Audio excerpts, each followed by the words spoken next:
नमस्कार विद्यार्थी मित्रांनो, भूषणदूत अकॅडमीच्या या यूट्यूब चॅनलवरती मी भूषणदूत तुमचं पुन्हा एकदा हार्दिक स्वागत करतो.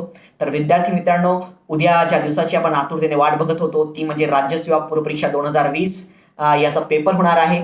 या पेपरसाठी तुम्हाला सगळ्यांना हार्दिक हार्दिक शुभेच्छा. एकदम पूर्ण पेपर फोडून या. या पेपर सोडत असताना तुम्हाला काय काय गोष्टींची काळजी घ्यायची आहे या थोड्याफार बाबी मी तुमच्याशी आता डिस्कस करणार आहे. पहिले तर तुम्हाला माहिती आहे की कोरोनाचा कालखंड आहे, त्यामुळे तब्येतीची पूर्ण काळजी घ्या. सोशल डिस्टन्सिंगचं पालन करा. क्लोज, त्यानंतर मास्क, सॅनिटायझर सोबत ठेवा. ओके. सो एक्झाम सेंटरला जाताना जास्त लोकांच्या संपर्कामध्ये येऊ नका. मी तर म्हणेल आई वडिलांना वगैरे पण कोणाला सोबत सेंटरवरती घेऊन जाऊ नका त्यामध्ये. ओके, याची आपल्याला काळजी घ्यायची आहे. सोबत आता जे आयोगाने तुम्हाला कागदपत्र मागितलेली आहेत, सो त्याच्यामध्ये तुमचं हॉल तिकीट जे आहे म्हणजे प्रवेश प्रमाणपत्र ज्याला आपण म्हणतो, सोबतच तुमचं ID कार्ड जे आहे, या सगळ्या गोष्टी ज्या आहेत त्या सोबत तुम्हाला ठेवायच्या आहेत. विद्यार्थी मित्रांनो, आता नेमकं हे होतं की आता आपण उद्या आपला पेपर आहे, तर पहिल्या दिवशी फार आपली सरमिसळ होत असते की काय करायचं काय नाही वाचायचं. तर बघा, तुमचा अभ्यास पूर्ण झालेला आहे आणि यंदाची तर प्रिलिम्स अशी आहे की जवळपास 2 वर्ष झालं तर आपण या प्रिलिम्ससाठी अभ्यास करत आहोत. तर त्याच्यामुळे ऑलरेडी तुमचा अभ्यास झालेला आहे. खूपदा असं होतं आपल्याला थोडंफार कन्फ्युजिंग टाईप होतं की हे राहिलंय, हे वाचू की ते वाचू. तर काही आता तुम्हाला जास्त पॅनिक होण्याची गरज नाहीये. जो पाठ तुमचा आवडता असेल, मी म्हणेल त्यालाच आता हात लावा. उगाच काही अवघड वगैरे पाठ करत बसायचं आपल्याला नाहीये. ओके. तर आता आपण उद्या सकाळपासून जर तुम्ही जे काही हे आहेत सेंटरला जाण्याच्या आधी थोडाफार GSचं तर वाचन तुम्ही करणारच आहात आणि CSAT आज रात्रीच तुम्ही वाचून तुम्हाला करून घ्यायचंय. जसं मी नेहमी विद्यार्थ्यांना सांगतो की जरी डिस्ट्रीब्युशन 50-50% असेल GS आणि CSATचं, तरी मार्किंग लेवलनुसार 60% तुमचं पूर्व परीक्षेचा जो काही पार्ट आहे तो CSAT सिलेक्शन डिटरमाइन करतं आणि 40% GS डिटरमाइन करतं. कारण म्हणजे जर 200 कट ऑफ असेल तर 120 मार्क तुम्ही सहसा विद्यार्थी CSAT मध्ये घेतात आणि 80-90 मार्क विद्यार्थी GS मध्ये घेतात. तर नेमकं एक महत्वाचं आहे की या प्रिलिम्समध्ये तुम्हाला 1/4 ऑफ द निगेटिव्ह मार्किंग राहणार आहे आणि 1/4 ऑफ द निगेटिव्ह मार्किंग आहे म्हणजेच तुम्हाला तुमचा अटेम्प्ट जो आहे तो अटेम्प्ट वाढवायचा आहे. तर अटेम्प्ट जो आहे आपला तो रेग्युलर अटेम्प्टपेक्षा तुम्हाला जास्त ठेवायचा आहे, कारण आता रिस्क फॅक्टर तुमचा वाढेल. आयडियल तुमचा जो काही अटेम्प्ट आहे, जर का तुम्ही बघा 2018 सारखा पेपर असेल तर तुमचा GSचा अटेम्प्ट 85 अबोव सुद्धा तुम्ही नेऊ शकता. ओके, 85-90. जर का 2080च्या आसपास अटेम्प्ट, जर का 2019चा पेपर असेल तर 80च्या आसपास अटेम्प्ट असला पाहिजे. आणि जसे 2015-16 मध्ये पेपर डिफिकल्ट आले होते तर त्याच्यामध्ये तुमचा अटेम्प्ट जो आहे 75-80च्या मध्ये असला पाहिजे. तर अशा प्रकारे अटेम्प्ट लेवल तुमची असली पाहिजे त्यामध्ये. कारण इयर टू वाईज असं सांगता येणार नाही की आता, कारण पेपरची काठिण्य पातळी आपल्याला माहिती नाहीये, पण जो काही तुमचा अटेम्प्ट तुम्ही आधी 1/3 करत होता त्याच्यापेक्षा थोडा रिस्क फॅक्टर तुम्हाला वाढवायचा आहे. पहिला महत्वाचा मुद्दा जो आहे की पेपर जसा तुमच्या हातामध्ये येतो 5 मिनिटं त्याला स्कॅन करा. GSचा पेपर जसा तुमच्या हातामध्ये येईल तर पेपर एकदा थोडा स्कॅन करून त्याला बघा. त्यामध्ये बघा की कोणता पाठ कुठे आलेला आहे. म्हणजे जसं झालं होतं की 2019ला पहिला सेक्शन ए सेट जर का असेल तर तो आला होता विज्ञान, आणि विज्ञानमध्ये इनपुट आउटपुट रेशो तितका स्ट्रॉंग नसतो. त्यानंतर आपण जर का बघितलं 2018 मध्ये जिओग्राफी पहिले आलं होतं. तर जिओग्राफी इझी होतं, पण कधी कधी टेक्निकल असल्यामुळे काही लोकांना ते अवघड पण जातं. तर इन जनरल जर का आपण बघितलं तर मी प्रिफर करतो की पॉलिटी, इकॉनॉमिक्स आणि करंट अफेअर्समध्ये पण कधी करंट अफेअर्स सोपं असतं, कधी अवघड असतं. तर म्हणून पॉलिटी किंवा इकॉनॉमिक्सच्या सेक्शननी काय करायची, सुरुवात करायची. आणि एक बेटर आहे, MPSC परीक्षेमध्ये काय असतं की बंचेसनुसार प्रश्न येतात. म्हणजे एकासोबत 20 प्रश्न, 22 प्रश्न विज्ञानाचे एकासोबत आलेत, 10-15 प्रश्न इतिहासाचे सोबत आलेत, 12 प्रश्न पॉलिटीचे सोबत आलेत. तसे एकदम एका क्लबमध्ये, ग्रुपमध्ये ते प्रश्न येतात. त्यामुळे आणखी सोपं होऊन जातं आपल्याला की आपल्याला तेच कन्सेप्ट ॲट ए टाइम आठवायला ते बरं होऊन जातं. तर म्हणून मी प्रिफर करेल की सुरुवात जी आहे ते पेपर एकदा बघून घ्या. त्याच्यामध्ये पॉलिटीनी सुरुवात करा. पॉलिटी, इकॉनॉमिक्स, करंट अफेअर्स हा पार्ट सुरुवातीला घ्या. हिस्ट्रीला मी म्हणेल की थोडा प्रिफरन्स नंतर द्या, कारण कधी कधी हिस्ट्री तुमचं किती स्ट्रॉंग असेल, पण कधी कधी असं आपलं बघण्यात आलेलं आहे की मागच्या वर्षी हिस्ट्री जे आहे ते खूप अवघड आलं होतं. ओके, की जी आपल्या बेसिक पुस्तकांमधनं प्रश्न बरेच कमी होते. अगेन एन्शियंट आणि मिडिवलला खूप जास्त भर होता. तर या सगळ्या गोष्टींची सुद्धा तुम्हाला अभ्यास करत असतानाची काळजी घ्यायची आहे की कोणत्या टॉपिकवर ती कशा प्रश्नाचा एक ट्रेंड आयोगाचा चाललेला आहे. तर मी पहिले म्हणेल पॉलिटी, इकॉनॉमिक्स, करंट अफेअर्स सुरुवातीला घ्या. त्याच्यानंतर मग जिओग्राफी आणि इन्व्हायरमेंट घ्या. त्याच्यानंतर मग सायन्स आणि हिस्ट्री घ्या.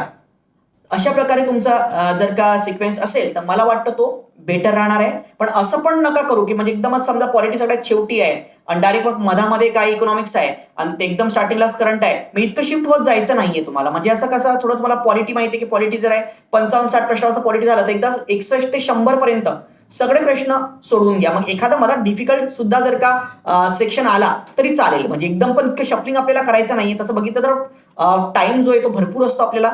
मी पण नेहमी असंच करतो की पहिला जो आपला हे आहे की त्या पहिला 1 तास आहे त्याच्यामध्ये फक्त जे आपल्याला माहिती आहेत प्रश्न, जे कन्फर्म्ड आहेत त्याच्यावरतीच आपल्याला काय करायचं, टिक करायचंय.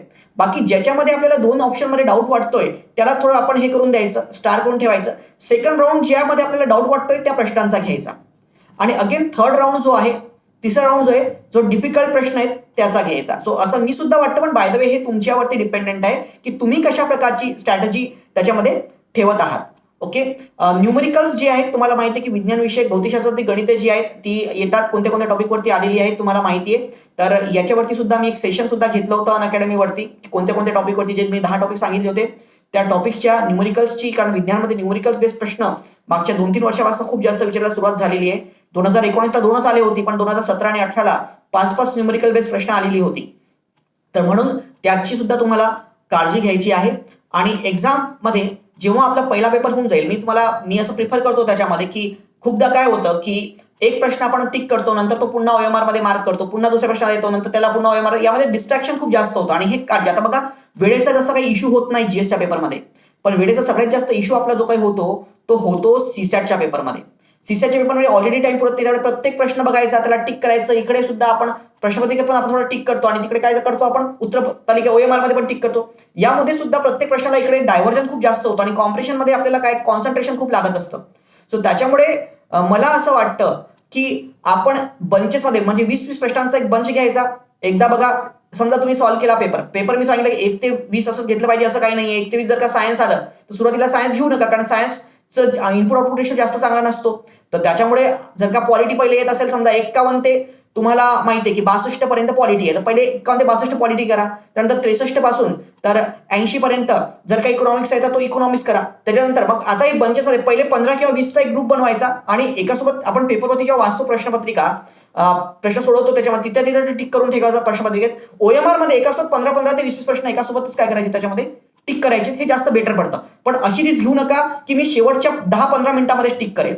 ओके, कधीही असं करायचं नाही. नाहीतर मग मी म्हणेल बेटर वे आहे की मग एक प्रश्न एक टिक ते केलेलं चालेल एका वेळेचं. पण असं रिस्क घेऊ नका की जेव्हा एक्झामला बरेच विद्यार्थ्यांना मग नंतर असं होऊन जातं की घाई गडबडीमध्ये 2-4 प्रश्न आपण मागे पुढे पण करून टाकतो. म्हणून कधी सर्वात शेवटचे मी 15 मिनिटं 10 मिनिटं ठेवतोय सगळे प्रश्न टिक करायसाठी, असं करायचं नाही. कधीही लक्षात ठेवायचंय तुम्हाला. आता जीएसचा पेपर झाल्यानंतर 10 ते 12 जीएसचा पेपर आहे, त्यानंतर 12 ते 3 तुम्हाला 3 तासाचा गॅप आहे. या वेळेमध्ये काय करायचं, 1 तास तुमचा थोडा पेपरमध्ये बाहेर तुम्ही जर का बघितलं तसं तर सेंटरच्या बाहेर आपण जाऊ शकत नाही, पण वर्गाच्या बाहेर तुम्ही जाऊ शकता. तिथं आपल्या थोडा तासभर जेवणामध्ये, टिफिन खाण्यामध्ये वगैरे जाईल, आपल्या याच्यामध्ये थोडा रिलॅक्स राहा. मी तर प्रिफर करतो की त्या 2 तासामध्ये काही जास्त वाचायचं नाही. तरी अनेक विद्यार्थ्यांना प्रॉब्लेम जातो त्याच्यामध्ये की नाही तुम्हाला एक थोडी हे असं नाही काय करायचं. पहिली गोष्ट तर जीएसचा कोणताही प्रश्न त्याचं उत्तर काय होतं काय नाही, पेपर कसा गेला, हे सगळं लोकांशी डिस्कस करत बसायचं नाही. अपेक्षा कशी होती, मी किती अटेम्प्ट केले, काय केले, ओके, लोकांचे अटेम्प्ट लक्षात ठेवायचे नाहीत. ओके, सो त्याच्यामुळे आपल्याला आणखी खूप टेन्शन येतं. कोणताही प्रश्न याचं उत्तर काय पाहिजे ते सुद्धा आपल्याला चेक करायचं नाही. सो या 3 तासामध्ये पहिला 1 तास दिला, नंतर आपल्याकडे 2 तास उरतात. याच्यामध्ये कोणताही उतारा सोडू नका, पहिली माझी हंबल रिक्वेस्ट आहे. कारण काय की तोच तो थेरॉटिकल डाटा जर का तुम्ही तिथंच 4-5 उतारे सोडून टाकले तर एक्झाम मध्ये आणखी तुम्हाला जास्त सॅच्युरेशन सारखं वाटेल. म्हणून माइंड एकदम फ्रेश ठेवायचं, म्हणून उतारा सोडवायचा नाही. जास्तीत जास्त फक्त आपले मी तुम्हाला जे काही नियम सांगितलेले आहे, रूल्स ऑफ रिडिंग, त्या रूल्स ऑफ रिडिंग सगळ्या ज्या गोष्टी आहेत त्या फॉलो करायच्या आहेत त्याच्यामध्ये. ओके, ते वाचून घ्या. वाटलं असतं गृहीतके, निष्कर्ष, अनुमानाचे प्रश्न ते सोडत बसायचे, फक्त ते वाचायचे. अच्छा, याच्यामध्ये ही मिस्टेक झाली होती, काय झालं होतं आपलं. अगेन डिसिजन मेकिंग, हा जो लाईट पार्ट आहे फक्त तो बघा. ओके, सो अगेन तुम्हाला जर का यामध्ये आज जर का रिवाइज करायचं असेल तर त्याच्यामध्ये मी म्हणेल की मॅथ्समध्ये जो पार्ट आहे त्याच्यामध्ये percentages, ratio and proportions, mixtures and alligation, time, speed and distance, trains, boats and streams, time and work, pipes and cisterns आणि परमिटेशन, कॉम्बिनेशन अँड प्रोबॅबिलिटी, इतका पार्ट पुन्हा बघून घ्या. याच्यावरती प्रश्न येतात म्हणजे येतातच. ओके, त्यानंतर मग नेक्स्ट रिझनिंग मध्ये जर का आपण बघितलं तर ब्लड रिलेशन्स, नातेसंबंध, डायरेक्शन अँड डिस्टन्सेस, कंपॅरिझन, तुलना, क्रमांक, समोरून क्रमांक कितवा, पाठीमागून कितवा, कोडिंग आणि decoding, series, analogy and classification, cubes and diocese, घन आणि फासे, खरे बोलतो खोटे बोलतो, फार महत्वपूर्ण टॉपिक आहे. ओके, त्यानंतर हा रूट्स अँड नेटवर्क डायग्राम, मार्गांची संख्या शोधणे.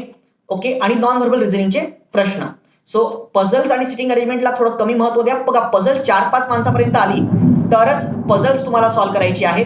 उगाच 10 माणसांच्या पझल्स, 12 माणसांच्या पझल्स, 15 माणसांच्या पझल्स ह्या इतक्या सॉल्व्ह करत बसायच्या नाहीत. कारण आपल्याला एका प्रश्नाला लक्षात घ्या फक्त 1.5 मिनिटं एक्झामिनेशन्समध्ये. या 1.5 मिनिटामध्ये जो प्रश्न सुटेल त्यालाच अटेम्प्ट करायचा आहे आपल्याला. पझलचे जे सोपे उदाहरण आहेत ते फक्त सोपी उदाहरणं बघून जा त्याच्यामध्ये. आपल्याला काय प्रत्येक आउट ऑफ मार्क तर मिळवायचे नाहीयेत त्याच्यामध्ये. ओके, सो इन जनरल अशा प्रकारे आपला जो आहे तो पार्ट आपल्याला अभ्यासून जायचा आहे. जेव्हा तुम्ही पेपर सोडवता मित्रांनो, तर पेपर सोडवत असताना काही लोकांचा अप्रोच असतो की ते डिसिजन मेकिंगनी सुरुवात करतात. काही लोकांचा अप्रोच असतो की ते कॉम्प्रिहेन्शननी सुरुवात करतात. ओके, मी प्रिफर करतो की कॉम्प्रिहेन्शननी सुरुवात करायची, पण सगळे कॉम्प्रिहेन्शन एकासोबत सोडवायचे नाही.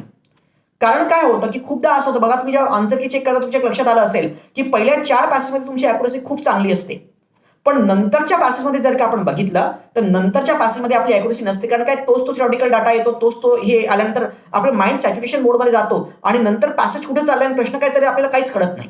म्हणून तुमची अॅक्युरसी सहसा 4 पॅसेज एका सोबत जर वाचत असाल तर तेव्हा चांगली असते, पण नंतर नसते. म्हणून मी तुम्हाला पहिले म्हणेल की जसा सिस्टरचा पेपर हातात येतो तेव्हा पहिले बघायचं.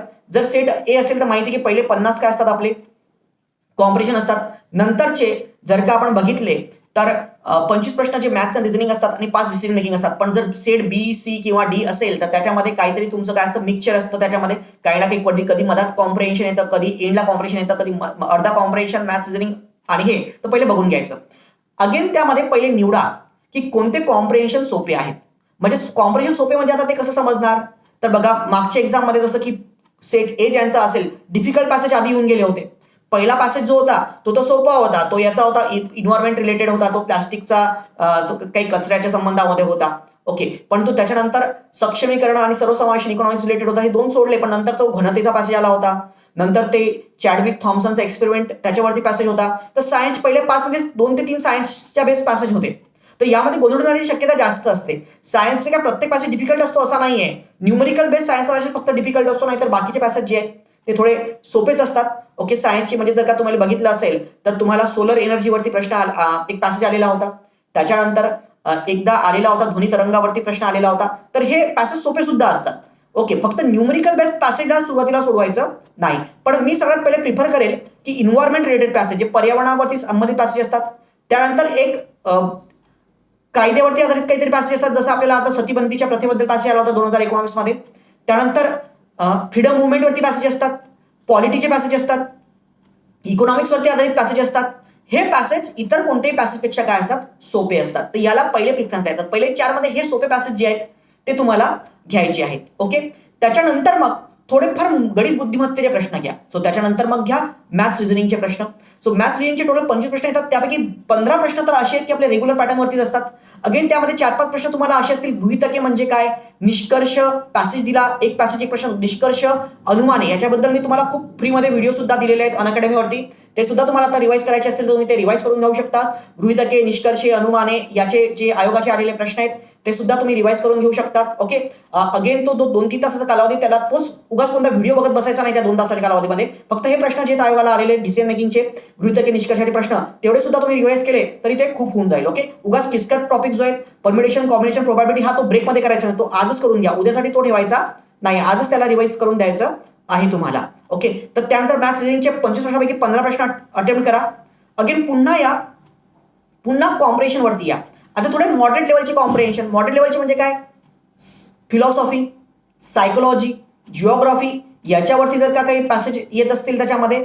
ओके, सो ते पॅसेज, टेक्निकल पॅसेजेस ज्याला आपण म्हणतो, ते टेक्निकल पॅसेज पहिले नंतर घेऊन घ्या तुम्ही. ओके, त्यानंतर या डिसिजन मेकिंगला, नंतर काय करा, नंतर डिसिजन मेकिंगचे प्रश्न अटेम्प्ट करा. ओके, आणि त्यानंतर मग पुन्हा उरलेले जे काही मॅथ्स रिझनिंगचे प्रश्न आहेत आणि उरलेले आणखी 1-2 कॉम्प्रिहेन्शन तुमचे इंग्लिश कॉम्प्रिहेन्शन वगैरे उरलेले आहे तो तुम्ही बघू शकता. असा तुम्हाला सिक्वेन्स ठेवायचा आहे एक्झामिनेशन्समध्ये. ओके, त्यानंतर दुसरी गोष्ट बघा, प्रत्येक पॅसेज वाचता म्हणजे प्रत्येक पॅसेजचं उत्तर तुम्ही दिलंच पाहिजे असं नाहीये. बघा, कधीही मायनस मार्किंगमध्ये जाण्यापेक्षा 0 मार्क मिळवला कधी बेटर आहे.